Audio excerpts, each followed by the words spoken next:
시청자 여러분 안녕하십니까? 세상을 거침없이 밟아라 발바닥TV 아나운서 이은지입니다. 대한민국의 정치 1번지, 네 바로 종로죠. 지금 종로의 거리는 2012년 총선 분위기로 무르익어가고 있는데요. 그래서 오늘은 민주통합당 정세균 의원에게 여성으로서 당당히 출사표를 던진 미소가 아름다운 분이시죠. 새누리당 예비후보 조윤선 후보님을 모셔보도록 하겠습니다. 네, 먼저 오늘 진행을 함께 해주신 차한나 아나운서, 이성진 아나운서, 안녕하세요. 안녕하세요. 네, 오늘 조 의원님을 스튜디오로 모시기 전에 이성진 아나운서가 저희 발바닥TV 시청자분들에게 간단히 프로필 소개 좀 부탁드리겠습니다. 네, 조윤선 예비후보는 1966년 7월 22일 서울 출생으로 새누리당 비례대표 초선 의원이십니다. 서울대학교 외교학과 졸업 후 사법시험에 합격해 김행장 법률사무소에서 변호사로 활약을 하셨습니다. 또한 미국 콜롬비아 대학교 석사 출신이자 한국시티은행 부행장으로서 활약을 하셨던 조윤선 예비후보님을 만나보도록 하겠습니다.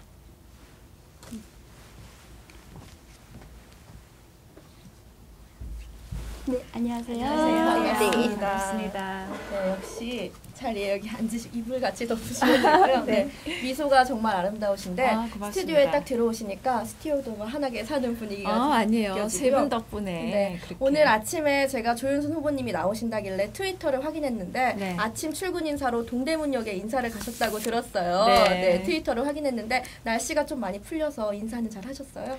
너무 좋았어요. 날씨가 네. 추웠을 때는 네. 정말 막 어떻게 말할 수 없을 정도로 얼거든요. 그렇죠. 그래서 인사 한 1시간 반 정도 하고 아침에 해장국 먹으러 가면 정말 얼었던 오징어가 이렇게 해동이 되는 것 같이 온몸이 되게 막 아파요. 네. 근데 날씨가 영상으로 올라가니까 정말 저는 봄 같고 얼마나 좋은지 모르겠어요. 며칠 뒤에 또다시 한파가 온다는데 아, 걱정입니다. 그래요? 네. 오늘 조 후보님을 스튜디오로 모셔서 왜 종로에 출사표를 던지셨는지와 그 밖에도 여러 가지들을 한번 파헤쳐 보도록 하겠습니다. 네, 먼저 첫 번째 질문은 아마 시청자분들께서도 궁금해하시고 저희 아나운서들도 가장 궁금한 질문부터 시작할 텐데 네. 왜 하필 그 정치 1번지 종로에 출사표를 던지셨는지 그게 네. 가장 궁금할 것 같아요. 아무래도 네. 저희 시청자분들에게 한 말씀 네. 해주세요. 네, 저는 사실은 우리나라의 종로 생각을 하면요. 우리가 알고 있는 파리나 런던, 비엔나 가만히 생각을 해보세요. 서울로 따지면 종로 같은 곳입니다. 거기도 주변에는 아파트 단지가 있지만 우리는 거기는 관심이 없죠. 왜냐하면 전 세계 어디 가나 다 있는 거기 때문에 그만큼 종로는 우리에게만 있는 그런 역사적인 자산이 정말 많습니다. 그런데 가만히 또 보면 종로에 그런 역사적인 자산이 많다는 이유로 개발도 많이 제한돼 있고 재산권이 많이 제한이 돼 있었어요. 그래서 우리나라의 종로가 과연 600년이 넘은 도읍과 같이 그리고 지금 우리나라의 위상에 걸맞는 그런 품격 있는 도심이냐 저는 그건 아닌 것 같아요. 그래서 이제부터는 종로가 정치 1번지라는 그런 미명에서 벗어나서 정말로 거기서 오랫동안 발로 뛰고 우리 발바닥TV의 모토처럼 네, 발로 맞습니다. 뛰고 구석구석에 정성을 들일 수 있는 그리고 그게 일개의 구애 프로젝트가 아니라 우리의 국책사업으로 격상시킬 수 있는 그런 국회의원이 필요하다. 그리고 그것이 제가 이제까지 가지고 왔던 문화가 숨쉬는 따뜻한 공동체를 만들자는 제 어떤 정치적인 소신과도 딱 맞아떨어지는 곳이고요. 무엇보다도 제가 열심히 일한 만큼 종로에 변화가 보일 수 있는 잠재력이 있는 곳이기 때문에 제가 종로에 출마 선언을 하게 됐습니다. 네. 지금 제가 너무 깜짝 놀랐어요. 왜 놀랐냐면 후보님께서 말씀을 너무 잘하셔서 지금 댓글에도 말을 너무 잘한다. 이렇게 미리 혹시 준비하신 것 아니냐 이런 글들이 올라올 정도로 말씀을 잘해주시고 계신데 다음 질문으로 넘어가자면 의원님께서는 왜 종로가 아까 말씀하신 것처럼 대표 브랜드가 되어야 된다고 하셨는데 수많은 도시들이 있지 않습니까? 그중에 네. 왜 하필 종로인가 그 질문을 준비했는데 어떻게 보면 앞에 벌써 대답에 질문이 된 것 같기도 해요. 맞아요. 네. 지금 태조 이성계가 조선을 건국하고 난 다음에 한양으로 천도를 하잖아요. 천도를 할 때 서울이 600 지금 한 20년 정도 되어 가고 있는데 정말 세계에서 가장 오래된 계획도시라는 거예요. 그래서 이 북악산이 주산이고 좌청룡으로는 낙산, 그 동숭동에 있는 그 낙산, 그다음에 우백호로는 그 인왕산, 그다음에 이 청계천은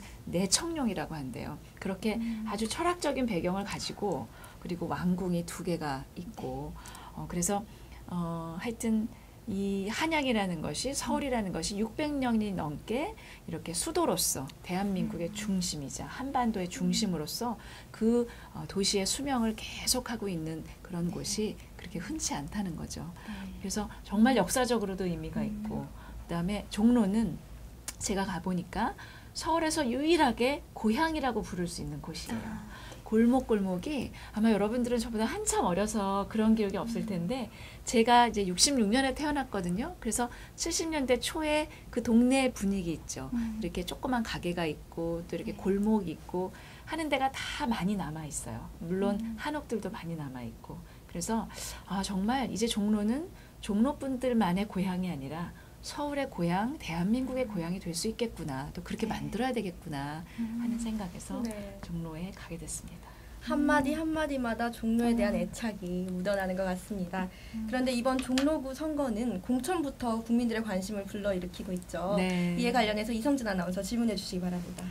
네, 새누리당 공천 예비후보로 이번에 전 청와대 대변인이신 이동관 씨가 출사표를 던지셨습니다. 네. 그분으로 말하자면 어떻게 보면 이명박 대통령의 분신 역할이라고 할 수 있겠죠. 네. 이번에 친 이명박계 이름을 걸고 이렇게 나오셨는데 이번 공천 결과 역시 많은 국민들이 관심을 가지고 있습니다. 네. 어떻게 생각하시는지 궁금합니다.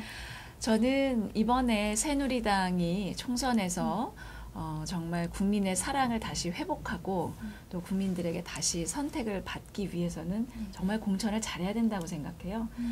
공천을 잘한다는 거는 그만큼 새누리당이 앞으로 보여주고자 하는 정치를 이끌어갈 사람이 누구다라는 상품을 내놓는 것인데 그런 점에서 새누리당이 이번 종로 공천은 정말로 그런 새 정치를 보여줄 수 있는 사람 그리고 누구보다도 저의 신념과도 같지만 정치는 따뜻한 마음과 또 깨끗한 손으로 해야 된다는 그런 이런 신념에 맞는 그런 후보를 내는 것이 성공의 어떤 관건 아닌가 저는 그렇게 생각하고 그렇기 때문에 종로 공천이라는 것은 기존의 정치적인 잣대가 아니라 앞으로 보여드리고 싶은 그리고 국민들이 바라는 새로운 정치에 맞는 인물을 공천해야 된다는 것이 저의 믿음입니다. 네.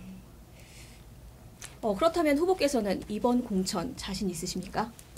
저는 뭐 그런 저런 거 생각할 겨를이 없고요. 당은 저는 한나라당에 들어와서 이제 새누리당으로 변하면서 사실 비례대표들은 뭐 우세 지역에 가지 말라, 쉬운 지역 가지 말고 어려운 지역에서 도전하라. 그래서 기득권을 버리는 모습을 국민들께 보여드리라라는 것이 저희 비대위의 쇄신의 방향이었습니다. 그래서 저는 충분히 공감을 했고요. 한나라당이 또 새누리당이 되면서 다시 국민의 사랑을 받으려면 이 누구에게 유리하고 누구에게 불리하게 쇄신 정책이 마련이 될지 모르는데 개개인이 나한테 유리하면 삼키고 불리하면 뱉을 수 없다. 그러니까 저라도 그러면 우세 지역을 버리고 그런 곳으로 가서 아주 격전지로 가서 도전하자. 그래서 제가 당의 쇄신의 정책에 정말 그 호응하는 그런 모습 그리고 어떤 선거마다 불어대는 어떤 야권 연대의 바람 또 구태 정치의 역풍에서 좀 작은 힘이지만 한나라당을 새누리당을 막아보자. 그래서 조금이라도 그 역바람을 순풍으로 바꿔보자라는 뜻에서 출사표를 던졌기 때문에 저는 저의 그런 진심이 당에도 충분히 전달된다고 믿고 있습니다. 네, 좀 용기 있는 선택이셨던 것 같고요. 그렇다면 조 후보님께서 생각하시기에 내가 이 부분은 확실히 이동관 전 청와대 대변인보다 낫다. 네. 내가 꼭 종로에 공천을 받아서 출마해야만 한다라는 네. 이유가 있으신가요? 글쎄 뭐 다 이번에 공천 신청하신 분들은 다들 훌륭하신 분들이라 네. 제가 뭐 그거는 뭐 공천심사위원회에서 평가하실 문제지만 저는 그렇게 생각해요. 어느 일간지에 보니까 청와대의 입 또 여당의 입 두 입이 뭐 종로에서 출사표를 던졌다 이러는데 가만히 생각해 보면 저하고 이동관 예비 후보는 같은 시기에 여당과 청와대 대변인을 했습니다. 그런데 제가 생각했을 때는 그 대변인 역할에 대한 반응과 평가는 좀 다른 것 같아요. 그래서 저는 대변인을 할 때 가장 염두에 뒀던 것은 우리가 절대 다수의 여당인데 그리고 530만 표로 차이를 내면서 집권을 하게 된 여당인데 이렇게 집권 여당으로서 윽박지르는 모습, 그다음에 뭐 이렇게 억지 부리는 모습은 절대 보여드리면 안 되겠다. 국민들이 조금이라도 한나라당에 덜 실망하고 그래도 조금 더 우리 입장을 잘 설명할 수 있게 좀 그렇게 해야 되겠다라는 생각을 했습니다. 그래서 제가 아주 강하게 발언하거나 뭐 그런 거를 많이 자제했는데요. 그런 덕분에 제가 1년 10개월을 대변인을 하고 나서 사람들을 언론으로부터 아픈 논평은 하지만 미운 논평은 하지 않는다. 이런 평가를 받으면서 아주 성공적으로 대변인을 마쳤거든요.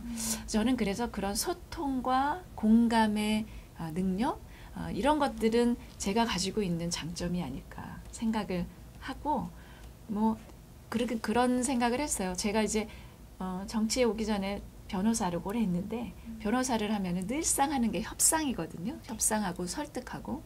근데 협상을 할 때 계약이 성사가 되기 위해서는 전제 조건이 딱 하나가 있어요. 양쪽 당사자가 정말 얘기하다가 피곤해서 죽을 지경이 돼야지만 협상이 돼요. 그 전에 기운이 남아있을 땐 안 돼요. 그러니까 그만큼 협상을 하려면 인내심이 필요하거든요. 근데 그거는 웬만큼 훈련하지 않은 사람은 그 인내심을 갖기가 어려운데 저는 바로 정치에는 그 공감과 소통에는 바로 그런 인내심이 필요하다고 생각하고 그 인내심은 정말 아이도 둘 키워보고 그다음에 일하는 여성으로 직장에서 정말 울어도 보고 클라이언트한테 생전 처음 보는 여자 변호사인데 일 잘할 수 있겠느냐라는 의구심을 갖는 이런 의뢰인을 점점 신뢰를 쌓아가면서 일을 했던 그런 10여 년에 걸친 경험들이 저는 소통과 공감에 많이 밑거름이 되지 않았나 하는 생각이 들고 주민 여러분들께서도 그런 저의 능력, 잠재력을 좀 높이 평가해 주시고 그런 선택을 해 주셨으면 하는 입장입니다. 네, 미운 논평은 하되 아픈 논평은 하되 미운 논평은 하지 말자라는 말이 와닿고요. 정말 소통 능력이 좋으신 것 같아요. 저희도 벌써 이 자리에서 잠깐 이야기를 나눈 것뿐인데도 막 동화되는 듯한 기분이 네, 그렇습니다. 고맙습니다. 제가 여성 후배들하고 아주 잘 통해요. 네. 네, 지금까지 공천에 관련된 이야기를 간단하게 나눠보았고요. 사실 공천에서 이긴다고 하더라도 야당 거물급 기다리고 있죠. 네. 그거에 관련돼서 이성진 아나운서가 질문 좀 해주세요. 네, 종로구는 이명박 대통령뿐만 아니라 또 노무현 대통령 또 그리고 윤보선 전 네. 대통령까지 또 3명을 저희가 배출한 그런 명장 지역구입니다. 네. 아무리 제가 생각을 해봐도요, 좀 그 여당 지지층과 야당 지지층이 정말 팽팽하게 맞서고 있고 네. 또 계층 구성이 다양하기 때문에 종로구의 선거 결과가 정말로 중요하다고 생각을 하는데요. 이번에 야당에 출사표를 던지신 그런 정세균 예비후보에 대하여서는 어떻게 생각을 하시는지 궁금합니다. 네, 그 종로는 지금 말씀하신 대로 굉장히 그 역대 선거를 보면 그 누구도 압승을 한 적이 없어요. 정말 신승을 하고 석패를 하고 그런 곳인데 그런 만큼 종로 주민 여러분들이 굉장히 균형 감각이 있으시고 바람에 휩쓸리지 않고 소신 있게 이 지지하는 정당을 선택하는 그런 저는 분들이라고 생각을 해요. 그리고 정말 바로미터 같은 그런 지역구죠. 근데 새누리당에서도 지금 그런 얘기를 합니다. 쇄신을 하기 위해서 많은 중진 의원들께서 좀 용퇴를 해주십사 하는 말씀 많이 하십니다. 근데 이런 일을 하다 보면 정말 중진 선배들의 도움이 반드시 필요하고 그분들은 역시 같은 일을 해도 굉장히 쉽게 하시고 그다음에 어떻게 일하는지 길목을 아시기 때문에 저희가 배울 게 많아요. 그런데 저희가 중진 선배님들한테 정말 용퇴를 해주십사라고 생각을 하는 이유는 그분들이 능력이 모자라서도 아니고 경험이나 경력이 모자라서도 아니거든요. 다만 국민들께서 지금 우리 민간 사회가 발전한 만큼 정치가 발전하지 않고 있는 게 너무나 정치를 하는 오래 그 속에 몸담은 사람들이 정치의 과정이나 행태를 바꾸지 못하기 때문에 그래서 유일한 해결책은 이걸 바꿀 수 있는 새로운 사람들이 많이 들어가서 의사소통하는 과정이나 정책을 결정하는 이런 정책 결정 과정 자체를 바꾸지 않으면 이건 맨날 싸움만 하고 뒷다리만 잡는, 그래서 정치가 민간과 같이 가거나 적어도 선도하거나 할 수 없는 그런 구조 아닌가. 그러니까 일단 궁여지책으로 사람을 좀 많이 바꿔서 새로운 사람들을 좀 수혈을 해보자라는 거거든요. 그런 의미에서 저는 정세균 대표님도 이미 지역에서 4선이나 하셨고 이번에 종로에 출사표를 던지신 이유도 종로에서 당선이 되신다면 대선을 바라보는 그런 분이시거든요. 그런데 이제 제가 아까 말씀드린 대로 종로라는 곳이 그렇게 어떤 대선을 향한 정치적인 경력의 발판이 되어야 되는 곳이냐. 이제까지는 그런 이유로 종로가 굉장히 낙후가 됐는데 이제 또다시 종로가 그런 대접을 받아서는 안 되는 거 아닌가 하는 생각이 들고요. 그 점에서 10년, 뭐 1, 2년에 끝나는 프로젝트가 아니니까 진득하게 종로에 앉아서 법으로 뒷받침하고 예산을 따오고 그러는 일꾼이 필요하지 않나. 정말로 종로를 위해서 종로를 발로 뛰는 그런 일꾼이 필요하다. 그런 점에서 제가 주민들의 어떤 그 종로를 위한 그 일에 조금 더 잘 열심히 일할 수 있는 그리고 힘 있는 후보가 아닐까 생각합니다. 네, 종로를 바라보시는 관점이 조금 다른 것 같아요. 청와대를 품고 있는 지역이냐, 아니면 문화와 전통이 살아 숨쉬는 지역이냐, 네. 이런 관점이 조금 다른 것 같은데 사실 정세균 예비후보 같은 경우에는 정치적 경력이 상당하죠. 말씀하신 것처럼. 그럼에도 불구하고 정세균 후보와의 경쟁에서 자신이 있으신지, 혹은 뭐 어떻게 보면 이게 신구 대결이라고도 볼 수 있을 정도로 네. 할 수 있는데 강점이 무엇인지 그거에 대해서 나는 자신 있다 이렇게 한 말씀 해주시면 좋을 것 같습니다. 선거라는 거는 정말 최선을 다해야 되는 것 같아요. 그 선생님께서 이런 말씀하셨습니다. 결과는 이유 없이 오지 않는다. 그런 말씀하셨고요.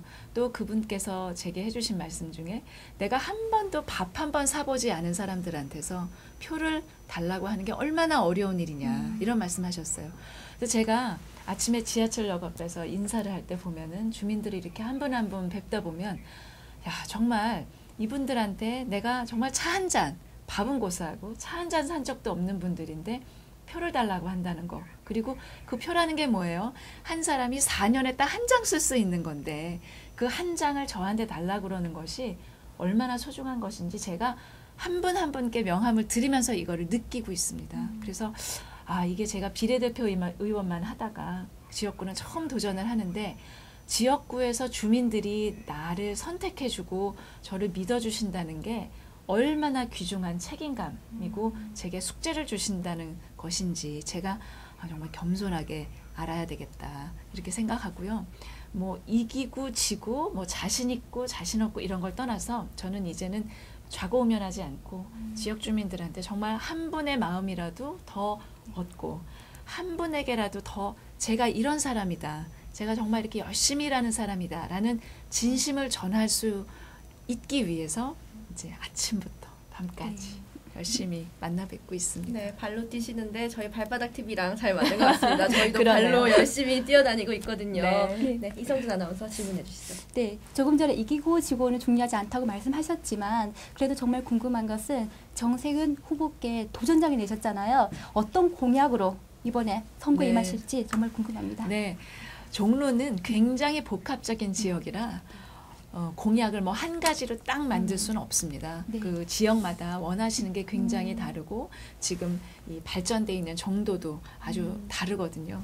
근데 한마디로 모든 지역에 다 적합한 그런 이 어떤 캐치프레이즈라고 한다면 정말 종로 주민들이 자부심을 갖는 품격 있는 도심 그리고 모든 사람들, 모든 국민들, 모든 외국인들이 선망의 대상이 되는 그런 품격 도심을 만들겠다는 것이 저의 공약의 집약입니다. 그런데 이게 역사 문화재가 아주 밀집해 있는 지역은 그런 문화재의 가치와 그것 때문에 제한되어 있는 재산권의 이런 반비례 관계를 어떻게 서로 윈윈하는 관계로 갈 것이냐. 이제 많은 선진국들이 역사 문화재가 있어서 재개발이나 재건축이나 건축이나 수선이 다 제한되고 있지만 지금은 굉장히 훌륭하고 아주 비싼 주거지로 각광을 다시 받고 있거든요.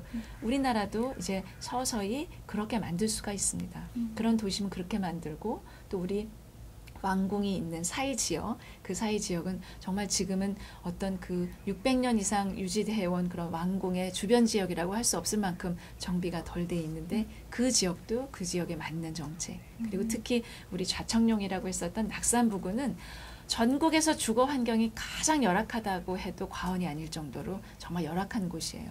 제가 거기를 차로 첫 번째 방문했을 땐 우리 창신 1, 2, 3동에 차로 골목골목을 갔었는데 길이 있는 줄 알고 갔다가 막다른 골목이어서 후진해서 한 80m를 이렇게 온 적이 있습니다. 그런데 그 고갯길에 그 다음 주에 폭설이 내리는 날이 있었어요. 제가 그 고갯길 생각을 하니까 이게 다 빙판이 됐을 텐데 거기 마을버스도 못 다닐 거고 오토바이도 못 다닐 건데 이걸 어떻게 치울까?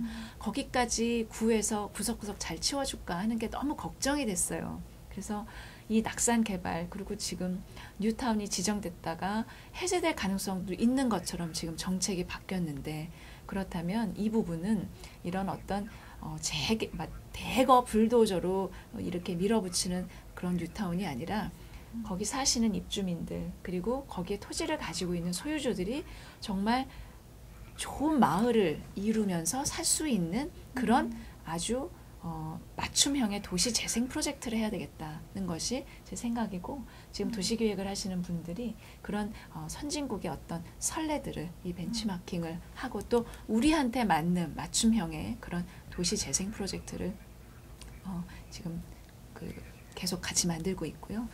그것이 저는 어떻게 탁상에서 딱 해가지고 이건 이렇게 합시다라는 게 아니고요.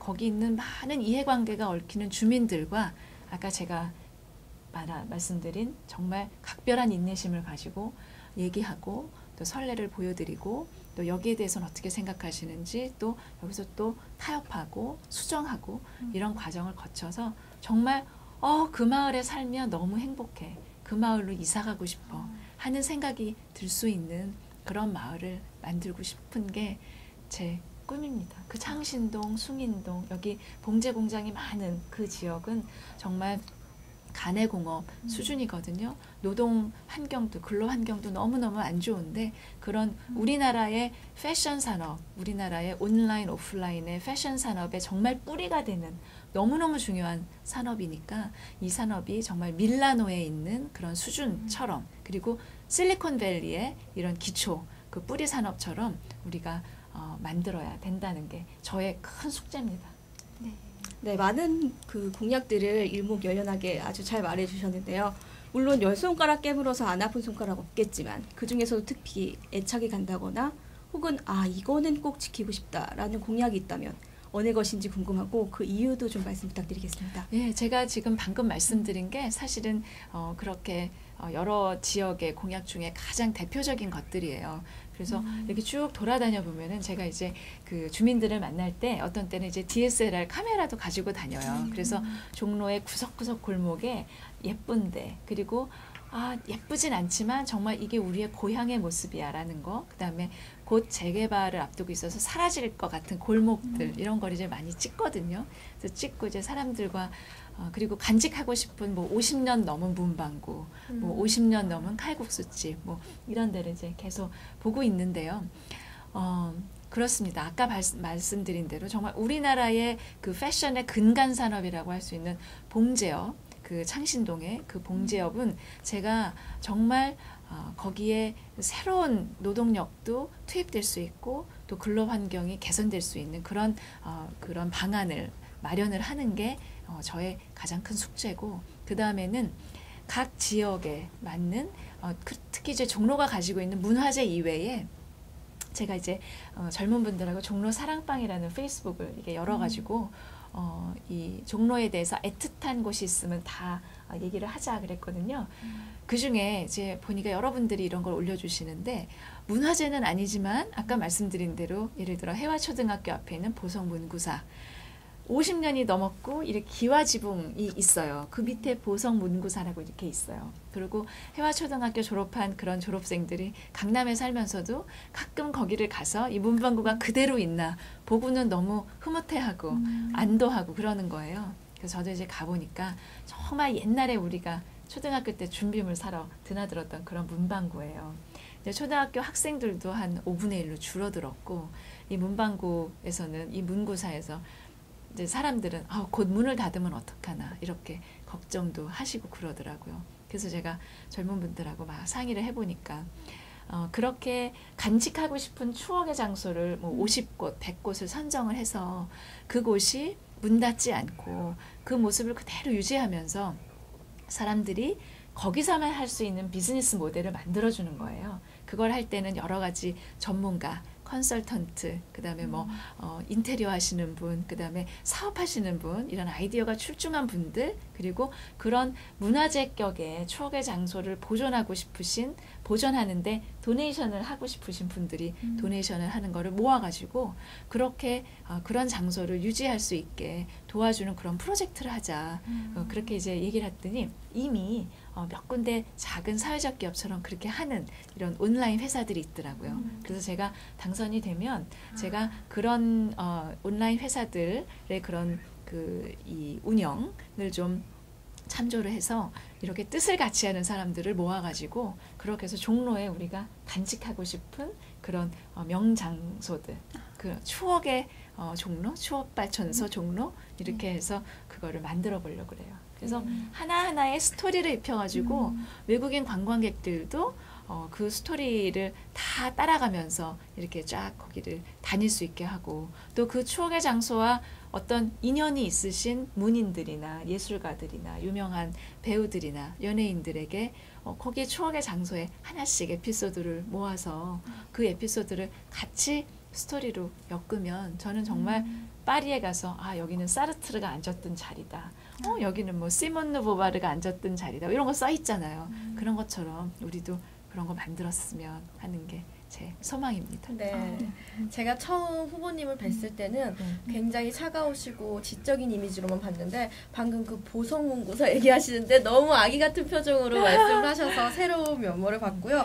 다음 제가 드릴 질문이 종로에 당선되신다면 하고 싶은 일이 무엇입니까? 가장 먼저였는데 네. 벌써 대답을 해주신 것 같아요. 맞아요. 그리고 한 분이 지금 저희 채팅창에 아이디가 무교동 낙지신 분이 계신데 정말 광팬이라고 하세요. 정말요? 그래서 혹시 후보님 계절 중에 4월, 10월을 좋아하시나요? 달 중에? 4월? 4월 좋아해요. 네, 그래서 벚꽃이. 지금 저에게 계속 조윤선 예비 후보님이 4월을 좋아하시는데 그래서 당선되는 건 아닙니까? 그거를 계속 올려주시고 있어서 차마 제가 이걸 방송에서 꼭 말씀을 해드려야겠다 생각을 해서 진짜 말했어요. 무교동 낙지가 네, 여기 한 있죠. 20개 정도. 네, 너무 좋다면서 그런 글들이 올라오고 있어요. 그래서 그 다음 질문은 말씀을 먼저 잘 해주신 것 같아서 넘어가도록 하고 저희 이성진 아나운서가 네. 조윤선 예비 후보님께서 나오신다고 해서 굉장히 조사를 많이 했어요. 이런 정치인이 왜 필요한가에 대해서 조사를 했다고 하는데 이성진 아나운서 저희 시청자분들에게 한번 말씀해 주시죠. 네. 조윤석 예비 후보는 우리나라 최초의 여성 대변인이십니다. 또한 최장수 대변이신데요. 또한 2010년 국회에서 함께 일하고 싶은 의원 1위로 뽑히셨습니다. 또한 2011년도에는요. 국회 보좌진 선정에서 올해의 여성 의원 우수상을 받으셨습니다. 마지막으로 대한민국 최고의 법률사무사인 김앤장 변호사님으로도 활약을 하셨습니다. 네, 뿐만 아니죠. 문화체육관광통신위원회에서의 활약도 빼놓을 수가 없습니다. 만화진흥법에 대한 필요성을 느끼셔서요. 직접 만드는 데도 앞장서시고 또 국회 정보 홍보물에도 사용을 하시고요. 그 다음에 언론이 국회 이슈화되는 것을 착안하셔가지고 국회에서 직접 국립 발레단을 공연을 하시기도 하셨죠. 이렇게 여러 방면에서 다각도로 활동하시면서 문화 발전을 위해서 굉장히 노력하시는 분이십니다. 네, 이성진 아나운서, 차은 아나운서 준비하느라도 고생하셨고 외우느라도 외우시는데도 정말 힘들었습니다. 네, 원체 이력이 너무 많으셔서 긴장을 하셨나 봐요. 네, 그렇다면 역시 그 두 아나운서의 설명을 쫙 들으니까 대변인이셨다는 경력이 아무래도 눈에 딱 띕니다. 네. 도대체 어떤 계기로 변호사에서 정치계로 입문하셨는지 아마 시청자분들도 궁금하실 것 같아요. 네. 얘기해 주세요. 제가 이제 처음 대변인을 한 거는 2002년 그 대선을 앞두고 100일 전에 이제 선거대책위원회가 발족을 했는데 거기 선대위 공동 대변인으로 처음 이제 정당 사상 최초의 여성 대변인이 됐어요. 근데 그때 대선을 지고 그래서 이제 그 후에 뭐 며칠 더 근무를 해서 한 107일 정도 대변인을 한 게 첫 번째 대변인의 경험이고요. 2008년에 18대 총선을 앞두고 이제 다시 비례대표 의원으로 공천을 받게 되면서 이제 대변인이 다시 됐는데요. 제가 로펌에서 일하다가 이제 은행에서 그 부행장 겸 법무본부장으로 일을 하게 됐어요. 근데 은행에서 일을 하면서 은행이 영업하고 사업하는데 법률이 이제 쭉 법률을 좀 찾고 해석하고 이렇게 하다 보니까 그 우리 은행에 전 세계 다른 데에 있는 계열 회사, 자회사들은 다 이런 그 영업을 할 수 있는데 우리나라에서만 안 되는 게 있는 거예요. 그래서 찾아가 보면 어떤 거는 법을 바꿔야 되는 것도 있고 어떤 거는 시행령이나 바꿔야 되는 것도 있고 어떤 거는 그냥 감독기관의 어떤 그 내부 실무 관례만 바꿔도 되는 게 있었어요. 그래서 제가 그런 것들을 이제 하나하나 찾아서 이제 법도 바꾸고 입법 이 준비도 하고 이렇게 하면서 법을 이렇게 바꾸는 것이 상당히 그 법을 해석하는 사람으로만 있었었는데 정말 이제 법을 만들고 바꿔가는 게 참 중요하구나 이런 생각을 했었는데 그때 마침 이제 대선 후에 대통령 이제 당선자 신분으로 은행장들하고 간담회를 하셨는데 은행장 간담회에서 이제 금융의 규제를 완화해서 금융 선진화를 하시겠다라는 얘기가 딱 언론에 보도가 됐어요. 그러니까 그 전에 저는 전 세계에서 다 되는데 우리나라가 안 되는 그런 그 영업을 하기 위해서 선진국의 어떤 그 금융 감독 선례를 다 모아가지고 감독을 이렇게 하면 되시니까 이거는 풀어주셔도 된다 이렇게 얘기를 8개월인가를 열심히 설득을 했는데도 안 들어주셨거든요. 근데 금융선진화 규제 개혁해서 금융선진화 하겠다라는 게 탁 나오니까 여기저기서 다시 연락이 와가지고 거기서 원했던 게 뭐냐 그 선진국에서 하는 그런 금융 그 감독 선례라는 게 뭐냐라는 걸 물어보시더라고요. 그리고 정말 당장 그게 만들어졌어요. 그래서 제가 정말 우리나라가 선진화를 하려나 보다. 뭔가 이렇게 딱 비상하려나 보다. 그리고 이렇게 뭔가 확 바뀔 때 나도 거기에 동참하고 싶다. 이렇게 바꾸는 과정에 그런 생각이 들었는데 그때 때마침 저한테 같이 비례대표로 일하고 대변인으로 총선을 좀 치러줬으면 좋겠다는 제안을 받게 됐어요. 그래서 제가 주저하지 않고 2008년에 국회에 오게 됐어요. 그래서 진짜 법을 고시 공부할 때는 고시 막 떨어지고 이러면서 법이 막 너무너무 저한테는 무거운 부담이고 족쇄였는데 변호사 할 때는 법을 해석하는 사람에서 이제 국회의원이 되면서 법을 만드는 사람이 됐고 법을 만들 때 아까 만화진흥법처럼 정말 어디 가서 하소연할 데가 없는 사람들을 위한 법을 제가 만들고 개정하고 이러다 보니까 법으로도 이렇게 좋은 일을 할 수 있구나. 내가 법으로 어려운 사람들한테 날개를 달아줄 수 있구나 하는 걸 느끼게 돼서 참 보람 있는 4년이었던 것 같아요. 네. 지금 잠시만요. 이성진 아나운서 또 아까 그 팬분께서 사법고시 2번 떨어졌는데 꼭 물어봐 주세요 라고 올라왔어요. 정말 대단한 팬이신 것 같은데 맞나요? 맞아요. 사법고시 네. 2번 떨어졌나? 1차도 한 번 떨어지고 네. 그 다음에 1차 됐는데 2차 떨어지고 그 다음에 1차 됐는데 동시에 본 2차 떨어지니까 3번 떨어졌네요. 3번 떨어지고 그 다음에 2차 됐죠. 네, 정말 팬이 그런 것까지 다 알고 계시고 네, 든든하시겠어요. 어찌 보면 참 이 정치와는 운명적인 만남이었던 것 같다라는 생각이 들고요. 다음으로 이성진 아나운서 질문해 주세요. 네, 그 조윤서 예비후보님께서 이렇게 정치 입문하시게 된 말씀 잘 들었습니다. 이렇게 정치 활동을 하시면서 제가 아까 말했지만 그 국회에서 가장 함께 일하고 싶은 의원 1위로 뽑히셨어요. 네. 정말 좋으실 것 같은데 그 이유가 무엇일까요? 어떤 매력이 넘치시길래 그렇게 1위에 뽑히셨을 것 같으십니까? 글쎄, 저는 그게 사실 잘 이해가 안 돼요. 왜냐면 우리 방에 그 보좌진들은 왜 조 의원님 방은 왜 이렇게 일이 많냐고 맨날 불만이 많거든요. 그리고 다른 방은 별로 일이 없는데 우리 방은 너무너무 일이 많다고 그러는데 그래서 우리 방 직원들이 아무래도 좀 사람들이 무던하다. 그리고 밖에 나가서 불평을 안 하는구나. 불평이 있으면 자기들끼리만 이렇게 해소하는구나. 뭐 그런 생각도 들고요. 그다음에 이제 다른 국회 직원들은 사실은 정보력이 있어야 되는데 정보력이 별로 없구나. 우리 방이 일 힘든지 잘 모르는구나. 그런 생각이 좀 들고요. 그래서 그냥 그냥 잘 봐주셔서 그런 거 아닌가. 겸손하신 말하는 생각인데 네, 다음으로 차은지 아나운서 질문해 주시죠. 다시 대변인에 관한 질문 하나 드리겠습니다. 네, 최초의 대변인이실 뿐만 아니라 최장수 대변인이시기도 하죠. 여성 대변인. 그렇죠. 예, 강재석 한나라당 최장수 대변인이신데 강재석, 박희태 그리고 정몽준 씨를 대변하셨는데 그 중에서 가장 기억에 남는 분이 어느 분이신지에 대한 것과 어떤 연유로 그분이 가장 기억에 남으시는지 말씀 부탁드리겠습니다. 세 분 대표님 우연치 않게 대변인 한 번 됐는데 대표가 계속 바뀌셔가지고 그래서 이제 세 분 대표님하고 같이 이렇게 일을 하게 됐는데요. 사실은 뭐 기억에는 세 분이 다 남죠. 세 분 다 굉장히 이렇게 다 독특한 그리고 이제 장점이 있으시고 제가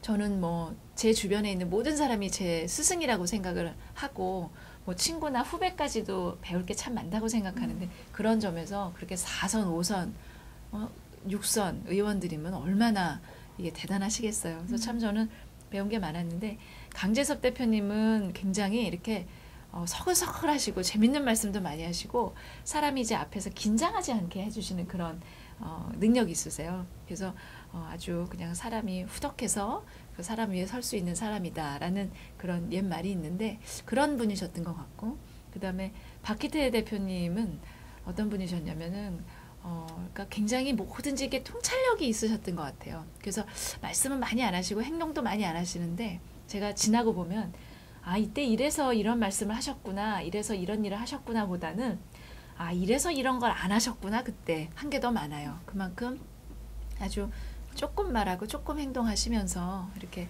본인이 하셔야 되는 일들을 이렇게 뚜벅뚜벅 이제 하셨던 것 같고 그래서 이제 이렵지추라 그러죠. 낙엽 하나 탁 떨어지면 가을이 왔거나 이런 생각 하시는 그런 분이 아닌가 이렇게 생각하고 또 정몽준 대표님은 기업의 이제 또 오너십기도 하고 그래서 그런지 보통은 이제 대표님들 별로 그러시진 않으시는데 이제 연설문을 쓰시거나 아니면 무슨 토론을 하시거나 이럴 때에도 이 스태프들을 다 같이 모아서 의견을 아주 광범위하게 구하셨어요. 그래서 보면은 정말 널리 인재를 모아서 의견을 듣는다는 그런 어떤 리더의 모습이 보였지 않나 이런 생각이 들고요. 저는 세 분 대표님 다 특성이 다르신 세 분 대표님하고 같이 일하면서 참 정치에 대해서 아주 속성, 과외를 받은 것 같아요.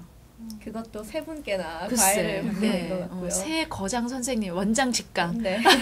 대표 직강 강의를 네. 받은 것 같아요. 다음 질문으로 넘어가기 전에 처음에 등장하시자마자 질문이 하나 올라왔었어요. 질문이라기보다도 어떻게 보면 제보라고도 볼 수 있을 텐데 그 앞에 나와 있었고요. 지금 현재 종로구 예비 후보들의 지지도를 한번 여론조사를 해봤었는데 그게 인터넷에서 진행된 건지는 모르겠는데 조 후보님보다 정세균 후보님이 월등하게 높다. 근데 그건 말이 안 된다. 도대체 어디서 여론조사를 하길래 그런 말이 나오냐라고 그런 글이 올라왔더라고요. 근데 저희 발바닥 TV가 뒤에 보면은 발로 뛰지 않는 정치인은 뽑지 말자 리얼 리서치 방송이라고 해서 직접 거리로 나가서 국민들의 목소리를 듣습니다. 인터넷이나 전화 같은 경우에는 투명하게 공개되지 않으니까 좀 바뀌어질 수도 있기 때문에 저희가 직접 인터뷰도 하고 국민들의 목소리도 듣고 하는데 조 후보님께서 만약 저희 발바닥 TV가 종로 국민들의 목소리를 듣기 위해서 나간다면 지역 한 군데 추천해 주시면 저희가 나가서 한번 여론조사를 해보도록 하겠습니다. 그래요? 네. 종로가 워낙 다양하게 여러 곳이 있어서 어디를 가야 될지 모르겠는데 보통 사람들을 많이 만나시는 지역이다라고 하면은 예를 들어 청운 효자동에서 내려와서 경복궁에서 이제 그 지하철에서 타시는 지하철 타시려고 하는 그런 분들 이제 많이 있을 것 같고요. 그 다음에 이쪽에 이제 아파트 단지에서 이 새로 저기 출근하시는 분들 있을 것 같고 유동인구가 워낙 종로는 많은 곳이니까 예, 그리고 뭐 통인시장 같은 데는 다 그 주민들이 이렇게 그 저기 가게 주인들이세요. 그래가지고 그 통인시장 같은 데도 보면은 늘 거기 주민들이 뭐 가게에서 아주 오손도손 너무 재미있게 네. 여기서 만난 분이 저기서 가서 보면은 또 같이 이제 차 드시면서 얘기하고 계시고 그러시더라고요. 네, PD님들 잘 들으셨죠? 저희 이쪽으로 나가서 하는 걸로 지금 그 조 후보님의 팬들께서 믿을 수가 없다. 그거는 안 네. 된다. 이런 말이 나왔어요. 제가 워낙 그 출마 선언을 네. 1월 말에 했으니까 지금 예비 후보 등록해서 얼마 안 돼서 이제 그러실 수 있는 것 같은데 하여튼 저는 뭐 하여튼 부지런히 발로 뛰면 오늘이 49일째잖아요. 네. 9일 남았잖아요. 그래서 49일 동안 하여튼 부지런히 알려야 되겠다. 네. 앞으로도 발로 열심히 뛰시고 네. 다음 질문은 조금 분위기 전환을 해서 평소에 블로그나 이런 페이스북 같은 데 들어가면 문화, 예술에 네. 관심이 관심이 상당히 많으세요. 그래서 되게 고급스러우실 거라고 생각을 했고 책도 2권이나 출간하셨죠. 문화가 네. 답이다라는 책도 내셨고 뿐만 아니라 오페라 칼럼니스트로도 활동 너무너무 화려하시고 너무 많으셔서 저희가 조사하면서 와 정말 입이 떡 벌어졌었는데 이렇게 문화에 관련돼서 차은나 아나운서 질문해 주세요. 네, 문화에 관심이 많으신데 이렇게 문화에 관심을 가지게 된 결정적인 이유나 좀 연유가 있을 것이라고 생각됩니다. 어떤 이유인지 말씀 부탁드리겠습니다. 그 워낙 어릴 때 이제 제가 어릴 때는 과외가 금지됐었어요. 중학교 2학년 때인가 이때부터. 그래서 학교 갔다 오면 정말 시간이 많아가지고 막 심심했어요.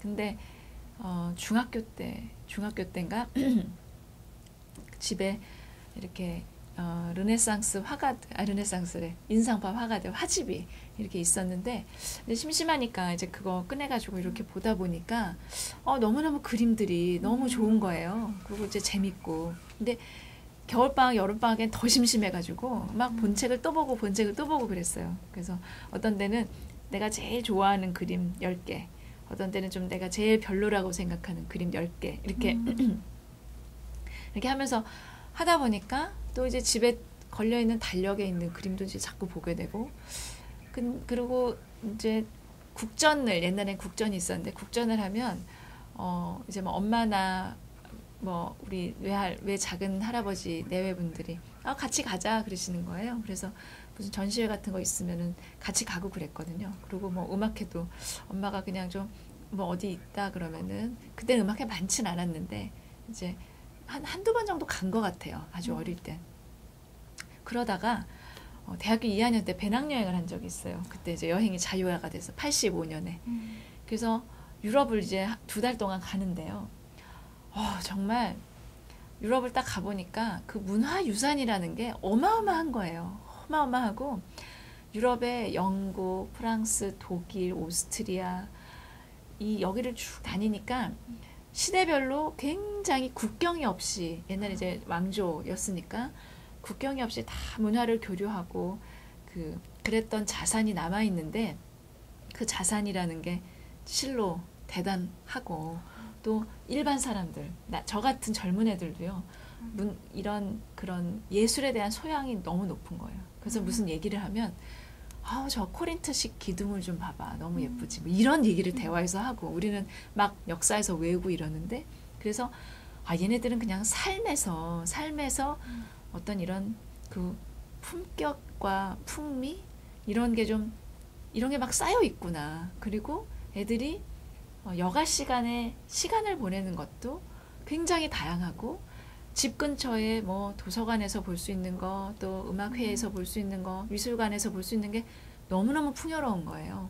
어릴 때부터 그렇게 풍요롭게 자라다 보니 점점 창조하는 그런 성과물들이 우리보다 훨씬 더 앞서 나가는 것 같고 그리고 무엇보다도 제가 이제 변호사로 일하면서 시작하면서는 거기는 아주 아침에 9시 출근해서 밤 12시 넘어서 일한 적이 정말 많고 1년에 7일 휴가 말고는 거의 매일 개근을 하다시피 하는 정도로 열심히 일했는데 그렇게 막 일을 하다 보니까 사람이 좀 황폐해지면서 아이 키우면서 유일하게 본 영화는 애랑 같이 본 디즈니 만화 영화.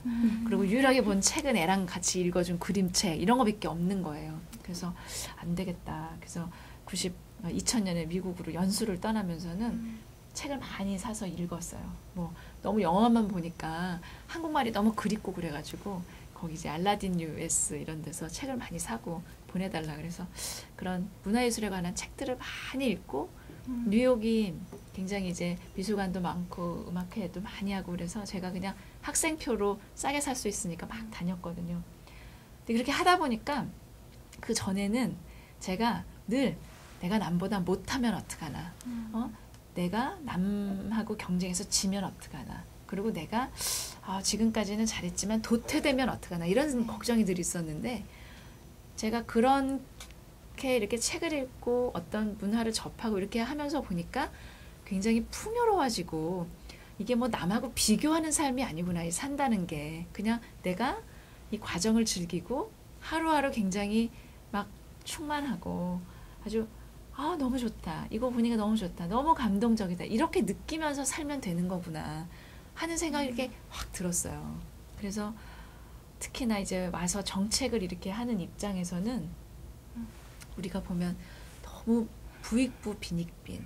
그래서 상대적인 박탈감도 심하고 예전에는 있는 자와 없는 자로 편을 가르더니 이제는 1%랑 99%로 가르잖아요. 이거는 길이 아니다. 이렇게 가는 거는 도저히 이런 양극화나 사회적인 갈등은 치유하기 어렵다. 이렇게 적대적으로 가서는. 그래서 문화라는 게 이렇게 고위층, 아주 부자들의 귀족적인 취향이 아니라 복지, 교육 이런 일환으로 정말 똑같은 시간을 지내도 좀 더 풍요롭게 지내고 좀 더 삶을 이렇게 충만하게 만드는 마치 종교를 찾았을 때 우리가 마음을 평안을 얻는 것처럼 일반 국민들이 문화, 예술 이런 거를 쉽게 접하는 환경을 만들면서 그런 사회를 만들 수 있겠다. 좀 더 따뜻하고 좀 더 서로 위하는. 그래서 제가 이제 정책적으로 이 문화 정책에 더 관심을 갖고 그래서 그런 지질 공연도 하고 만화지능법도 만들고 만화도 애니메이션도 상영하고 국회에서 그래서 그런 관심을 불러 일으키는 그런 일을 좀 해왔었어요. 네. 네. 다음으로 이성진 아나운서가 책에 관련해서 질문 하나 드리겠습니다. 네. 네, 문화가 답이다라는 책을 출판하셨습니다. 그 문화 복지를 통한 지역 균형 발전을 의정 활동의 중심에 두고 계시는데요. 책 소개를 같이 해주시면서 문화 복지와 연관시켜서 설명 부탁드리겠습니다. 네. 전에 그 다니엘 바렌보임이라고 유명한 지휘자가 있어요. 그 이스라엘하고 팔레스타인 젊은이들을 모아가지고 이 오케스트라를 만들어서 이 세계 평화를 위해서 이 음악으로 평화를 추구하는 그런 분이었는데 한국에 왔었어요. 그래서 제가 이제 인터뷰를 하면서 물어봤습니다. 문화가 하는 역할이 뭐냐. 그랬더니 그런 얘기 하시더라고요. 하루는 본인이 팔레스타인의 난민 지역에 가가지고 오케스트라 연주를 하니까 그 난민들이 눈물을 흘리면서 이렇게 말했대요. 너무 고맙다. 우리를 인간 대우를 해줬다. 우리가 난민이라고 해서 전 세계에서 구호품이 쏟아져 들어오는데 그렇게 먹을 거는 가축들에게도 주지 않느냐. 근데 우리를 이렇게 대우해 준 사람이 당신밖에 없었다. 그런 얘기를 했다. 이렇게 하면서 바로 어떤 인간이 인간답게 존엄하게 대접하는 것이 바로 이런 섭생을 넘어선 이런 문화와 예술이다. 이런 얘기를 하셔서 제가 참 깊이 공감한 적이 있는데요. 제 책은 그래서 제가 한번 제 여태까지의 삶에서 정말 제가 이런 건 좀 배웠으면 좋겠다라고 생각했던 거 해외에 갔을 때나 아니면 어떤 사람을 봤을 때나 그리고 또 이런 건 좀 우리 고쳤으면 좋겠다라고 생각했던 거를 모았는데 뭐로 모았냐면 문화라는 거를 키워드로 모아봤어요. 그랬더니 의외로 굉장히 많은 것들이 문화로 치유될 수 있고 문화로 고쳐질 수 있었어요. 그래서 제가 소 제목이 문화가 답이다 밑에 문화는 정치다. 네. 그래서 우리가 정치를 할 때 사회 갈등을 치유하고 또 우리나라 사람들이 국가 우리나라에 대해서 어떤 그 자긍심을 가지고 애국심을 갖게 하려면 도대체 우리나라의 태극기를 보고 어떤 감동을 느껴야 될까? 이런 식으로. 그래서 태극기를 어떤 식으로 표현하고 사용하면 좋을까? 뭐 이렇게도 이제 정책 제안을 하고요. 문화는 정치다.